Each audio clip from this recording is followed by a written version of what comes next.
جو لوگ مجھ سے دلی محبت کرتے ہیں، سخت مصیبت آئے تسلی دیتے ہیں، کوئی مصیبت آئے تو ہم اس میں وہ تو کہتے ہیں تمہارے دل اگر لگ جائے وہ تم پہ وہ یہ جملہ بڑا اچھا رکھے گا، کون سا؟ دنیا کی کوئی مصیبت ہو، آخرت کی دنیا کی، تم کو گھبراہٹ نہیں ہوگی کہ تم اس یقین پہ ہو گئے ہو کہ آقا جی تمہارا ساتھ دیتے ہیں۔ اسی کو کہنے والے جب کہتے ہیں جن کو یقین ہوتا ہے، جن کی بنی ہوتی ہے ان کے ساتھ، وہ کہتے ہیں پتہ کیا، ہم وہاں سے تسلی رکھتے ہیں، وہ نہیں گھبراتے، ہم وہاں سے تسلی رکھتے ہیں۔ خدا کہ ہم آپ ایسے جڑ جائیں کہ ہمیں آپ کو وہ تسلی کا جیسے کہتے ہیں نا وہ رابطہ مل جائے انشاءاللہ۔ اور یہ کوئی بڑی چیز نہیں ہے، آقا جی بڑے سخی ہیں، لیکن ہم لوگ جو بے قدری کریں گے، بے قدری کی وجہ سے یہ نعمتیں ہاتھ سے جاتی ہیں۔ بے قدری دل میں نہ کریں،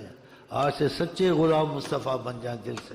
ان کی ہر بات کو اہمیت دیں اور صبر سے کام لیں، وہ خود ہی تم کو ٹھیک کر دیں گے، تمہاری اولادوں کو ٹھیک کر دیں گے، تمہارے کام کو ٹھیک کر دیں گے، تمہارے رزق کو ٹھیک کر دیں گے، تمہارے گھر میں جو مصیبتیں ہیں وہ نکلنی شروع ہو جائے گی۔ وہ ہر چیز میں تمہارے پہ رحمت کی نظر کر دیں گے، وہ چیزیں خود ہونی شروع ہو جائیں گی۔ جب تمہارا دل اور نیت صحیح ہو جائے گا حضرت محمد مصطفیٰ سے۔ دل نیت کو ہر کوئی نہیں جانتا ہے، آقا جی اس کو جانتے بھی ہیں اور اس کو ثبوت پیش کر دیتے جو اس نے کیا ہوتا ہے کہ تم نے ایسے کیا تھا، فلانے وقت یہ سوچا تھا،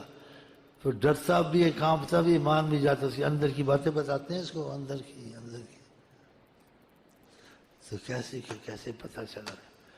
کہ فلانی بات تھی، فلانا وقت تھا، فلانے وقت تم نے ایسے کیا تھا،